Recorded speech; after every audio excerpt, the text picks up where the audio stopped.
நாளில கூட வந்த அனைவருக்கும் கர்த்தராகிய இயேசு கிறிஸ்துவின் நாமத்துல வாழ்த்துதலை தெரிவித்துக் கொள்கிறேன். இந்த நாள்ல இப்பொழுது நான் பேச போகிற தலைப்பு, போன வாரம் பேசின தலைப்புல இருந்து ஒரு தொடர்ச்சி. தேவையானது ஒன்றே. இல்ல, போன வாரம் கேட்டது எத்தனை பேருக்கு ஞாபகம் இருக்குன்னு தெரியல. தேவையானது ஒன்றே அப்படின்னு சொல்லி நம்ம மரியாதை குறித்து பேசியிருந்தோம் இல்லையா? உலகத்தின் பார்வையில ஒருவேளை மாத்தால் செய்த காரியங்கள் சரி என்று இருக்கலாம். வந்தவர்களை அனுசரிப்பது, வந்தவர்களை உபசரிப்பது, இதெல்லாம் சரிதான், அதெல்லாம் தவறு கிடையாது. ஆனால் கர்த்தருடைய பார்வையில ஒரே ஒரு காரியம்தான் முக்கியம். என்ன அப்படின்னா, ஆண்டவருடைய பாதத்துல உட்கார்ந்து இருப்பது, ஆண்டவருடைய வசனத்தை கேட்டுக்கொண்டிருப்பது, ஜெபத்திலே உறுதியாய் தரித்திருப்பது, பரிசுத்த வாழ்க்கையை வாழுவது.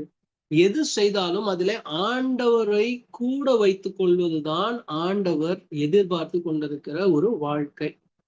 அதுதான் ஒன்று, தேவையான ஒன்று. நேத்தே போன வாரம் சொன்ன தேவையானது ஒன்று அப்படின்னா மற்ற எல்லாம் என்னது? தேவை இல்லாதது. நீட், நெசசரி, இன்றியமையாதது அப்படின்னு சொல்லி தமிழ் புத்தகத்துல இருக்கும் இல்லையா? சோ இன்றியமையாதது என்ன அப்படின்னா உணவு, உடை, உறைவிடம். மூணு தான் என்னது? இன்றியமையாதது. இது இல்லைன்னா நம்மளால என்ன பண்ண முடியாது? வாழ முடியாது. அதுதான் நீட். ஆண்டவர் சொல்றாரு, உனக்கு என்ன நீட் தெரியுமா? நான் மட்டும்தான் உனக்கு நீட். நான் இருந்தேன்னா உனக்கு மற்ற எல்லா காரியமும் வரும். நான் இல்லாம மற்ற காரியங்கள் நீ தேவைன்னு ஓடுன அப்படின்னா அந்த காரியம் நிலைக்காது. சரிங்களா? சோ நம்ம போன வாரம் பார்த்தது ஒரு இன்ட்ரோடக்ஷன் கொடுத்துட்டு அப்புறம் இந்த வாரத்துக்கு வரேன். மரியாதை குறித்து பார்த்தோம். விட்டு எடுபடாத நல்ல பங்கை தெரிந்து கொண்டால். இன்னைக்கு வரைக்கும் நம்ம பாதம் கழுவுகிற நாள், அதாவது புனித வெள்ளிக்கு முன்னாடி அந்த நாளை மரியாதை நினைவு கூறாமல் நம்ம என்ன பண்ண மாட்டோம்? அந்த நாளை நாம கொண்டாட மாட்டோம்.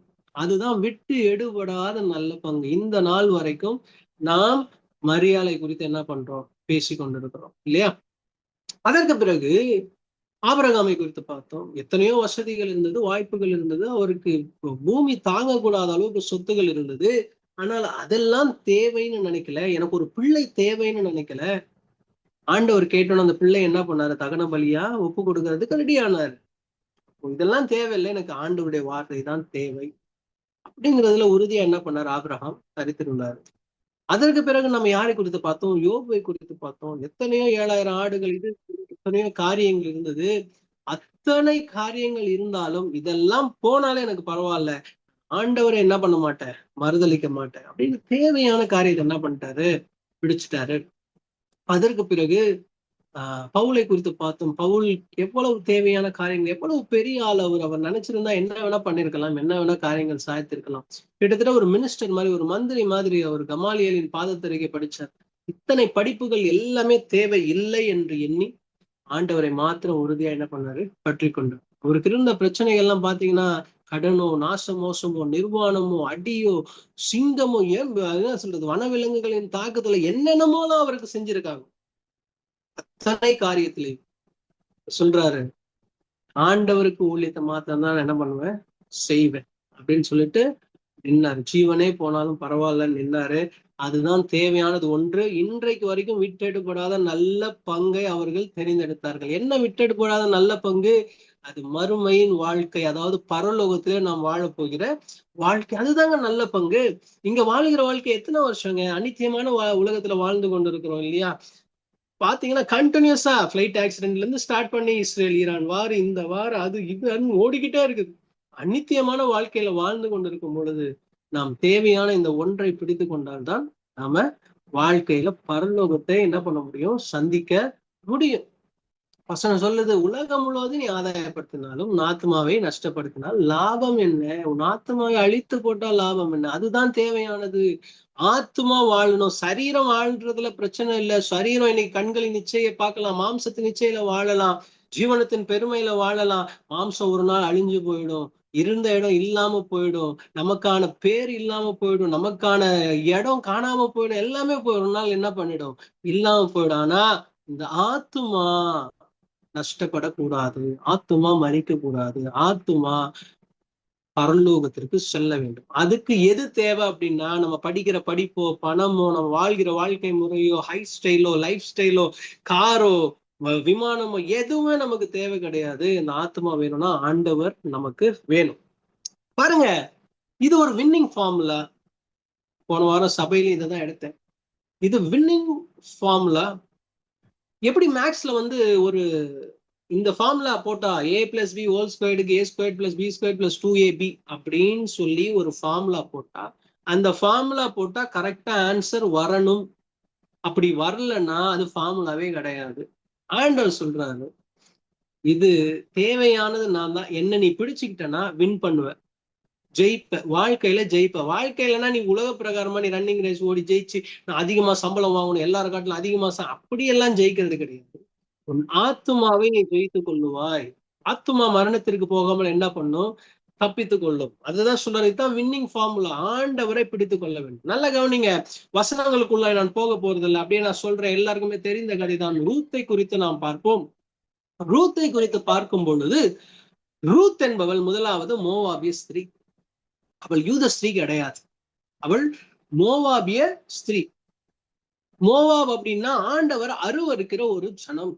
அம்மோன் புத்திரரையும் மோவா புத்திரரையும் ஆண்டவர் அருவருக்கிறார். அவர்கள் புறஜாதி மக்கள். அவர்கள் அதாவது ஒரு தேவையில்லாத காரியத்தினால் பிறந்த சந்ததியினால அந்த மோவாபிய சந்ததியை ஆண்டவர் வெறுக்கிறார்.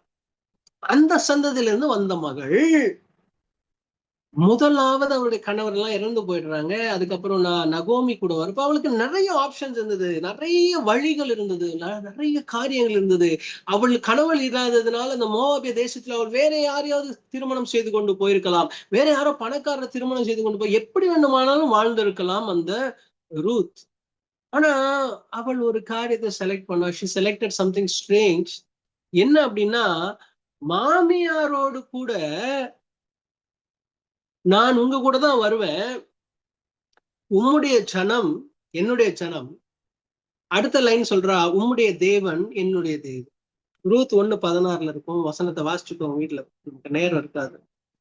உம்முடைய தேவன் என்னுடைய தேவன். அப்ப அவள் பிடித்து கொண்ட காரியம், எத்தனையோ காரியங்களை அவ பிடிச்சிருக்கலாம், எங்க வேணா போயிருக்கலாம். ஆனால் அவள் பிடித்து கொண்ட காரியம் உம்முடைய தேவன் என்னுடைய தேவன். இதை ஏன் நான் ஸ்பெசிபிக்கா சொல்றேன் அப்படின்னா, இதுதான் பைபிள்ல முதல் முறையா ஒரு புறஜாதி பெண் யெகோவா தேவனை சொந்தம் கொண்டாடுகிறார். அது வரைக்கும் எந்த ஒரு புறஜாதியினரும் இவர் என்னுடைய தேவன் அப்படின்னு சொல்லி சொந்தம் கொண்டாடுகிறது இல்ல. ஒரு புறஜாதியான ஸ்திரீ யெகோவா தேவனை சொந்தம் கொண்டாடுகிறார். ஆண்டவர் புதிய ஏற்பாட்டுடைய பிளான். இது புதிய ஏற்பாட்டுடைய பிளான். புறஜாதிகளும் ரட்சிக்கப்பட வேண்டும் என்பது புதிய ஏற்பாட்டுடைய பிளான். ஆனா ரூத் இது கிட்டத்தட்ட ஒரு 1500-2000 வருஷத்துக்கு முன்னாடி ரூத் அதை கையில் எடுக்கிறார். நான் புறஜாதியா இருந்தாலும் பரவாயில்ல, நீர் தான் என்னுடையது, எனக்கு தேவையானது ஒன்றுதான். எனக்கு 1000 தெய்வங்கள் இருக்கலாம், மோவாபில் இருக்கிற பல விக்கிரகங்கள் இருக்கலாம், பல காரியங்கள் இருக்கலாம், ஆனால் எனக்கு தேவையான ஒன்று அது நீர். உண்மையான மெய்யான ஒரே தெய்வமான யெகோவா தெய்வமாகி நீர் மாத்திரமே எங்களுக்கு தேவை அப்படின்னு சொல்லி என்ன பண்ணா, அவ அதை புடிச்சுக்கிட்டு. இதுதான் தேவையானது ஒன்றுங்க. பாருங்க, இந்த ரூத்தை பத்தி ஏன் விட்டெடுபடாத நல்ல பங்கு எப்படி அவ எடுத்துக்கிட்டா தெரியுமா? இன்னைக்கு வரைக்கும் இயேசு கிறிஸ்து எந்த சந்ததியில பிறந்தார் அப்படின்னு கேக்குறப்போ அப்படியே யூதர்கள் பேரா வரும் சந்ததியை பாத்தீங்கன்னா, அதுக்கப்புறம் பாத்தீங்கன்னா ரூத் நடுவுல உள்ள வருவான். ரூத் கிட்ட இருந்து பிறந்ததுதான். அப்படியே போனீங்க அப்படின்னா அடுத்த சந்ததி தாவீது என்ன பண்ணுவார்? பிறப்பாரு. தாவீதின் சந்ததியில இயேசு கிறிஸ்து பிறப்பார். பாருங்க, விட்டெடுபடாத நல்ல பங்கு எப்படி தெரிந்தெடுத்துக்கிட்டா? எப்படிங்க அவன் எடுத்தா? ஆண்டவரை உறுதியாப்பட்டு. தேவையானது அது ஒண்ணுதாங்க. உலகத்துக்கிட்ட போயிருக்கலாம், எப்படி வேணா போயிருக்கலாம். அடுத்த வருஷம் போவா சொல்லுவாரு, நீ எப்படி வந்தனா சேனைகளின் கர்த்தருடைய அடைக்கலத்துக்குள்ள என்ன பண்ணிட்ட, நீ வந்துட்ட. எந்த அடைக்கலத்துக்கு வேணா போயிருக்கலாம்ல. ரூத் கொஸ்டின் பண்றதுக்கு ஆளே கிடையாது. எப்படி வேணா என்ன பண்ணிருக்கலாம், லைஃப ஓட்டி இருக்கலாம். ஆனா வசனம் சொல்லுது, அவள் சேனைகளின் கர்த்தர் இடத்துல என்ன பண்ணிட்டா, அடைக்கலமாய் வந்துட்டா. வசனம் 2:12 நீங்க பாத்தீங்கன்னா தெரியும். இஸ்ரவேலின் தேவனாகிய கர்த்தருடைய செட்டைகளின் கீழ் அடைக்கலமாய் வந்த உனக்கு. நம்முடைய அடைக்கலம் அவர் மாத்திரம்தான் இருக்கணும். அவரு இந்த அது அது இப்படி எல்லாம் என்ன பண்ணக்கூடாது. இது ரொம்ப நம்ம பைபிள் ஸ்டடி மாதிரி போல, ரொம்ப பேசிக் லைஃப் மெசேஜ், வாழ்க்கை நடைமுறையில நம்ம பயன்படுத்துகிற காரியம். ஆண்டவரை மாத்திரம் நம்புங்க, அவ்வளவுதான் விஷயம். வேற எதுவுமே நம்பாதீங்க. ஏன்னா மத்தவனால அதிகபட்சம் போனா சரீரத்தை கொலை செய்யும். வசனம் சொல்லும், மனுஷனால அதிகபட்சம் போனா என்ன பண்ண முடியும், சரீரத்தை கொலை செய்ய முடியும். அவ்வளவுதான் மேக்சிமம் அவனால பண்ண முடியும். அதுக்கு மேல என்ன பண்ண முடியாது, பண்ண முடியாது. ஆனா நீ யாருக்கு பயப்படணும்னா, உன் ஆத்துமாவை நரகத்துக்குல இருந்து தப்பு வைக்கிறவருக்கு தான் என்ன பண்ணணும், பயப்படணும். ஏன்னா அவர்தான் நம்முடைய ஆத்துமாவை பரலோகத்தில் கொண்டு சேர்க்கிறவர். நல்லா மைண்ட்ல ஏத்திக்கோங்க. நமக்கு சாதாரண நம்ம ஒரு மனிதனுக்கு கருவறை என்பது ஒரு ஒரு டெம்பரவரியான உலகம். ஒரு 10 மாசம் அது இருந்த வரைக்கும் நமக்கு இந்த உலகம் வந்து ஒரு கற்பனை உலகம் மாதிரி இருந்திருக்கும். அந்த 10 மாசத்துல இருட்டுல கருவறைக்குள்ள உட்கார்ந்துட்டு என்ன பண்றதுன்னு தெரியாம, ஐயோ வெளியே ஒரு உலகம் இருக்காமே, என்னமோ இருக்குதாமே, ஏதோ சத்தம்லாம் கேட்குதே அப்படின்னு சொல்லி 10 மாசம் என்ன பண்றோம், கருவறைக்குள்ள வெயிட் பண்ணிட்டே இருக்கும். சப்போஸ் உள்ள ட்வின்ஸ் யாராவது உள்ள வயிற்றுக்குள்ள இருந்தாங்கன்னா, என்னடா சத்தம் கேக்குது தெரியலடா, வெளியே ஏதோ ஒரு உலகம் இருக்கா என்னன்னு தெரியல. இப்ப எப்படி நம்ம பரலோகத்தை பத்தி பேசிட்டு இருக்கிறோமோ, பரலோகம்னு ஒரு உலகம் இருக்கான்னு தெரியல, நம்ம அந்நிய பாஷை சத்தம் கேக்குது, அற்புதங்கள் இங்க நடக்குது அங்க நடக்குதுன்னு கேக்குது, இப்படி எல்லாம் கேக்குது. அந்த மாதிரி நம்ம கருவறையில உட்கார்ந்து கேட்டுட்டு இருந்திருப்போம். ஏதோ ஒரு சத்தம் கேக்குது, வெளியே யாரோ பேசுறாங்க, என்னமோ நடக்குது. ஆனா அது ஒரு 10 மாதம் டெம்பரவரி. அதுக்கப்புறம் என்ன பண்றோம், உலகத்துக்கு வரோம். அப்ப உலகத்துக்கு வரப்போ அது நமக்கு பெர்மனன்ட்னு தோணுது. அதுவும் டெம்பரவரி தான். அதிகபட்சம் போனா 70, அதுக்கு மேல போனா 80. இதுக்கு மேல என்ன பண்ண முடியாது, உலகத்துல நம்ம வாழ முடியாது. ஆனா பெர்மனன்ட்னு ஒரு இடம் இருக்கு. அதை கூட்டிட்டு போறதுக்கு ஒரே ஒரு நபராலதான் முடியும். அதுதான் ஆண்டவராகிய இயேசு கிறிஸ்து. அதுதான் தேவையானது நமக்கு வாழ்க்கையில. அடுத்து ரூத்தை பத்தி இன்னொரு காரியம் சொல்றேன். ரூத் 3:10 பாத்தீங்கன்னா, கர்த்தரால் நீர் ஆசீர்வதிக்கப்படுவாயாக. வசனம் சொல்லுது, அவர் போவாஸ் சொல்றாரு. போவாஸ்க்கு நீங்க இந்த ரூத்தை படிக்கும் போது நீங்க என்ன ஞாபகம் வச்சுக்கணும் அப்படின்னா, ரூத் சின்ன பெண், கிட்டத்தட்ட ஒரு 20 எத்தனை வயசு, சின்ன பெண், ஒரு 30 வயது வரைக்கும் இருக்கலாம்னு வச்சுக்கோங்க. ஆனா போவாஸுக்கு கிட்டத்தட்ட 65 வயதுக்கு மேல இருக்கலாம் அப்படின்னு வரலாற்று ஆசிரியர்கள் சொல்றாங்க. ஆனா ரூத் போவாஸை மணந்து கொள்ளுகிறாள். ஏன்னா அதுதான் தேவனுடைய திட்டம். வசனம் சொல்லுது, நீ வாலிபர்களின் பிறகே போகாததினால். வசனம் சொல்லுது, நீ தரித்திரரும் ஐஸ்வர்யவான்களுமான வாலிபர்களின் பின்னே போகாததினாலே உன் பிந்தின நற்குணத்தை பார்த்து, உன் முந்தின நற்குணத்தை பார்த்திலும் உன் பிந்தின நற்குணம் என்னது, உத்தமமா இருக்குது. அப்போ இந்த வாலிபர்கள் அப்படின்னா உலகத்தை நோக்கி ஓடுறோம். உலகம் தேவைன்னு நம்ம என்ன பண்றோம், நினைச்சுக்கிறோம். ஆனா இல்லைங்க, ஆண்டவராகிய இயேசு கிறிஸ்து தான் போவாஸ். ஆண்டவராகிய இயேசு கிறிஸ்துவுக்கு ஒரு முன்னுதாரணமாக காட்டப்படுகிறார். நமக்கு வாலிபர்களின் பிறகே போக தேவையில்லை, உலகத்தின் பிறகே போக தேவையில்லை, நடிகர்களின் பின்னாடி போக தேவையில்லை, கிரிக்கெட் வீரர்களின் பின்னாடி போக தேவையில்லை. நமக்கு தேவை போவாஸ், அதாவது ஆவிக்குரிய போவாஸ் ஆகிய இயேசு கிறிஸ்து. அடுத்து ஒரு எக்ஸாம்பிள் பார்க்கலாம். யார் அப்படின்னா நெகேமியாங்க. ரொம்ப அருமையான ஒரு வசனம் இதுல இருந்தது. நெகேமியா 2ஆம் அதிகாரம் 4ஆம் வசனத்தை எடுத்துக்கோங்க.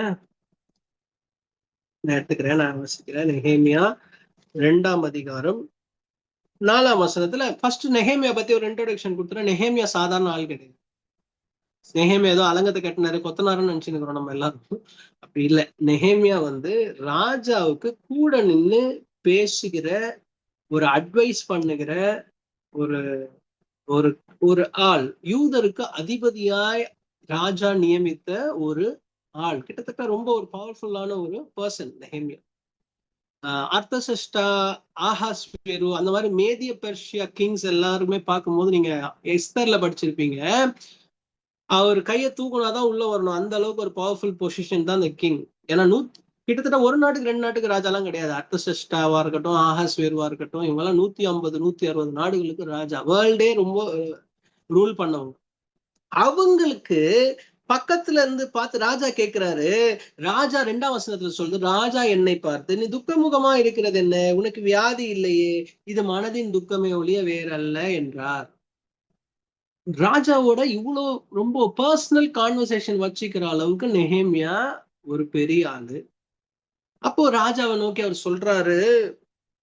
அப்போ 4வது வசனத்துல ராஜா மறுபடியும் கேட்கிற, அப்பொழுது ராஜா, நீ கேட்கிற காரியம் என்ன? பாருங்க, 165 நாடுகளுக்கு ராஜா அவர் பார்த்து கேட்கிறாரு, நீ என்ன காரியம் கேட்கிற சொல்லு, நான் செஞ்சு கொடுக்குறேன். நம்ம என்ன சொல்லுவோம், நம்ம என்ன பண்ணுவோம்? ராஜா எனக்கு இது வேணும், ஐயோ எனக்கு கார் வேணும், எனக்கு வீடு வேணும், அயனாவத்துல பாதி வேணும் சொல்றோம்ல. ஏன் யாரு கேட்கிறா? ராஜா கேட்கிறாரு. 160 நாடுகளுக்கு ராஜா கேட்கிறாரு, உனக்கு என்ன வேணும்? நெஹேமியாவுடைய ஏன் நெகேமியா இன்னைக்கு வரைக்கும் பேசுறாரு? இன்னைக்கு 26ஆம் தேதி ஜூன் மாசம், இன்னைக்கு ஆண்ட்ரூ எதுக்கு நெகேமியா குறித்து பேசணும்? அதுதான் அந்த விட்டு எடுபடாத நல்ல பங்கு. என்னன்னா, அவர் கேட்டோன்னு ராஜா கேட்கிறாரு, ராஜாவும் நெகேமியாவும் நிக்கிறாங்க. ராஜா கேட்கிறாரு, உனக்கு என்ன வேணும்? கேட்கும் பொழுது, அப்பொழுது நான், வசனம் சொல்லுது, அப்பொழுது நான் பரலோகத்தின் தேவனை நோக்கி ஜெபம் பண்ணி. நெஹேமியாக்கு தெரியுது, ராஜாவே என் கூட இருந்தாலும் தேவையானது எனக்கு ஆண்டவர் மட்டும்தான். ராஜாவே என் பக்கத்துல நின்று நீ என்ன சொல்லு நான் செய்யறேன்னு சொன்னாலும் நமக்கு தேவை ஆண்டவர் மாத்திரமே. அவர் உத்தரவு சொன்னா மட்டும்தான் நம்மளால என்ன பண்ண முடியும், வேலை நடக்கும். ரூத்த பாத்தீங்க, உலகத்தின் பின்னே போகாமல் ஆண்டவரை நோக்கி போனான். இவர் ராஜாவே பக்கத்துல இருக்காங்க. அப்பவும் ராஜா, நீ கேட்டோன்னால என்னால சொல்ல முடியாது, நான் கேட்க வேண்டிய ஒரு ஆளுகிறாரு. நீ என்னதான் எவ்வளவு பெரிய ராஜா வேணா இருந்துட்டு போ, நான் கேட்கறதுக்கு ஒரு ஆள் இருக்கிறாரு. நான் அவர்கிட்டதான் என்ன பண்ணுவேன், ஃபர்ஸ்ட் பேசுவேன். பரலோகத்தின் தேவனை நோக்கி ஜெபம் பண்ணி அதுக்கு பிறகு ராஜா கிட்ட பேசுறேன். இதுதாங்க நம்ம கிட்ட மிஸ் ஆகுது. ஃபர்ஸ்ட் ஆண்டவர் அட்டன் பண்ணுங்க, அதுக்கப்புறம் நீங்க செய்ய வேண்டிய காரியத்தெல்லாம் பண்ணுங்க. ஃபர்ஸ்ட் ஆண்டவர்கிட்ட. ஏசப்பா பண்ணலாமா? தாவீது கேட்டான் பாருங்க, நான் இந்த தண்டை பின்தொடரலாமா வேண்டாமா, நீங்க சொல்லுங்க. அப்படி கேட்டு பாருங்களேன், ஆண்டவருக்கு ரொம்ப சந்தோஷமா இருக்கும். அந்த பிள்ளை என்கிட்ட கேட்டுட்டு காரியத்தை பண்றானுப்பா. ஏன் ஆண்டவர்கிட்ட கேட்டு ஒரு காரியத்தை பண்றப்போ அந்த காரியத்தை ஆண்டவர் வாய்க்க பண்ணுவார். என்கிட்ட அந்த காரியம், அந்த வார்த்தைக்கு மகத்துவத்தை என்ன பண்ணுவார், ஆண்டவர் கொடுப்பார். வேற யாருக்கிட்டையுமே பேசாம ஃபர்ஸ்ட் ஆண்டவர்கிட்ட பேசணும். ஏதாவது ஒரு ஐடியா தோணுதா, ஏதாவது ஒரு ஊழியம் பண்ணணும், ஏதாவது ஒரு காரியம், ஃபர்ஸ்ட் ஆண்டவர்கிட்ட சொல்லுங்க. உங்க மனைவி கிட்டயோ, பிள்ளைகள் கிட்டயோ, இல்ல கணவன் கிட்டயோ, இல்ல பாஸ்டர் கிட்டயோ எல்லாம் சொல்றதுக்கு முன்னாடி ஃபர்ஸ்ட் ஆண்டவர்கிட்ட சொல்லுங்க. ஏசப்பா இந்த மாதிரி நான் பண்ண போறேன், இதுக்கு ஓகேவான்னு சொல்லுங்க அப்படின்னு கேட்டு பாருங்க. ஆண்டவர் பதில் கொடுப்பாருங்க. பேசுகிற தெய்வம். அடுத்தது பாத்தீங்கன்னா, அந்த நெஹேமியாக்கு இன்னொரு ஒரு காரியம் இருக்குது. அப்படியே பாத்தீங்க அப்படின்னா 5:14 பாத்தீங்கன்னா, நான் யூதா தேசத்திலே அதிபதியா இருக்கும்படி, நான் ஏற்கனவே சொன்ன நெஹேமியா சாதாரண ஆள் இல்ல, ஒரு யூதா தேசத்தின் அதிபதியா இருக்கும்படி ராஜாவாகிய அர்த்தசஷ்டா எனக்கு கற்பித்த நாளாகிய அவருடைய 20ஆம் வருஷம் தொடங்கி 32ஆம் வருஷம் வரைக்கும். நல்லா கவனிங்க, 20ஆம் வருஷம் தொடங்கி 32. எல்லாருக்கும் மேக்ஸ் தெரியும், மொத்தம் எத்தனை வருஷம்? 12 வருஷம். 12 வருஷ காலமாய் நானும் என் சகோதரரும் அதிபதிகள் வாங்குகிற படியை நாங்கள் வாங்கவில்லை. படினா சம்பளம். நெஹேமியாக்கு சம்பளம் முக்கியம் இல்லைன்னு தோணி இருக்குது.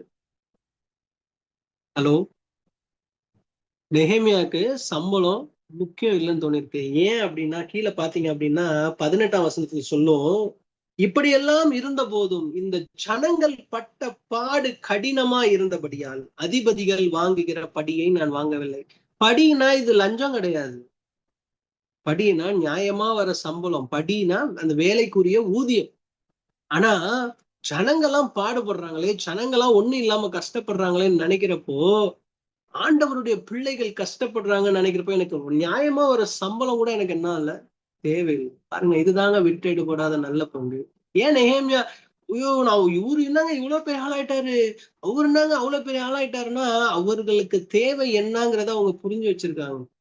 ஆண்டவர் தான் தேவைன்னு நினைச்சிருக்காங்க. அதனால அவங்க பெரிய ஆள் ஆகுறாங்க. நம்ம அது தேவையில்லை, நமக்கு தேவை வேற, நமக்கு நோக்கம் வேறன்ட்டு ஓடணும் அப்படின்னா நம்ம அப்படியே கொஞ்சம் பின்னாடிதான் என்ன பண்ணுவோம், இருப்போம். ஏன் இன்னைக்கு வரைக்கும் அலங்கத்தை கட்டினது யாருன்னு நெகேமியான்னு எல்லாரையும் நிக்கிறோம், பேசுறோம் நெகேமியா குறித்து. எப்படிப்பட்ட ஒரு வாழ்க்கை! ராஜாவே கேட்டாலும், ராஜா நீ எனக்கு முக்கியம் இல்லை, நான் ஃபர்ஸ்ட் ஆண்டு விட்டு ஜெபம் பண்ணிட்டு தான் பேசுவேன். அடுத்தது படிகை, சாதால், சம்பளம், ஜனங்க கஷ்டப்படும்போது எனக்கு மட்டும் எதுக்கு சம்பளம் அப்படின்னு ஆண்டவருக்காய் உறுதியா என்ன பண்ணாரு இன்னும் ஒரு ஆள், நெகேமியா. பாருங்க, நீங்க அவரை முக்கியம்னு நினைச்சீங்கன்னா, வார்த்தையை வேணா நீங்க நோட் பண்ணி வச்சுக்கோங்க. நீங்க அவரை இம்பார்ட்டன்ட் நினைச்சீங்கன்னா அவருக்கு நீங்க இம்பார்ட்டன்ட் ஆயிடுவீங்க, அவருக்கு நீங்க முக்கியமாயிடுவீங்க.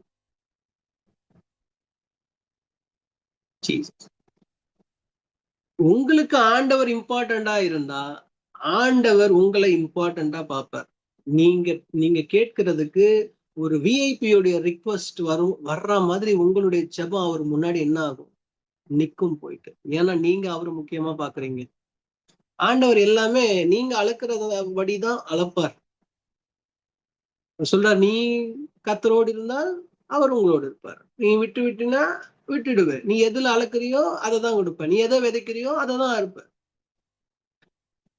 இப்போ நீங்க எனக்கு அப்பாவை விட, அம்மாவை விட, கணவனை விட, மனைவியை விட, சொந்தத்தை விட, பணத்தை விட, வேலையை விட, என்னுடைய தன்மானத்தை விட, என்னுடைய கௌரவத்தை விட, என்னுடைய அழகை விட, என்னுடைய அறிவை விட, இது எல்லாத்தையும் விட எனக்கு தேவையானவர் ஆண்டவராகிய இயேசு கிறிஸ்துன்னு முக்கியப்படுத்தி, மற்றவர்கள் முன்னாடி எனக்கு ராஜாவே இருந்தாலும் ஆண்டவர் தாங்க முக்கியம் அப்படின்னு நீங்க சொன்னீங்கன்னா, ஆண்டவர் நீங்க ஜெபம் பண்றப்போ மத்தவங்களே கொஞ்சம் வெயிட் பண்ண, எனக்கு என்னோட விஐபி என்ன பண்றான், பேசுறான், நான் அவனுக்கு லிசன் பண்ணணும், அவனுக்கு நான் செவி கொடுக்கணும், அவனுக்கு நான் பதில் கொடுக்கணும் அப்படின்னு ஆண்டவர் என்ன பண்ணுவாரு, ரிட்டன் சொல்லுவார்.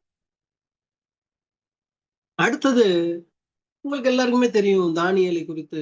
தானியேல் பாத்தீங்க அப்படின்னா கிட்டத்தட்ட 3 வருஷம் ராஜாவின் உணவினாலும் அந்த போஜனத்தினாலும் அந்த திராட்சை ரசத்தினாலும் தன்னை தீட்டுப்படுத்த கூடாதுன்னு நினைச்சிட்டான். ஏன்னா தேவையானது ஒண்ணுதான், அந்த ஆண்டவர் கூட இருக்கிறது தான். ஆண்டவர் கூட இருப்பதை இந்த உணவும் இந்த திராட்சை ரசமும் தீட்டுப்படுத்தும் அப்படின்னா அந்த காரியம் எனக்கு தேவையில்லை. அப்படிப்பட்ட ஒரு சாப்பாடு எனக்கு தேவையில்லை.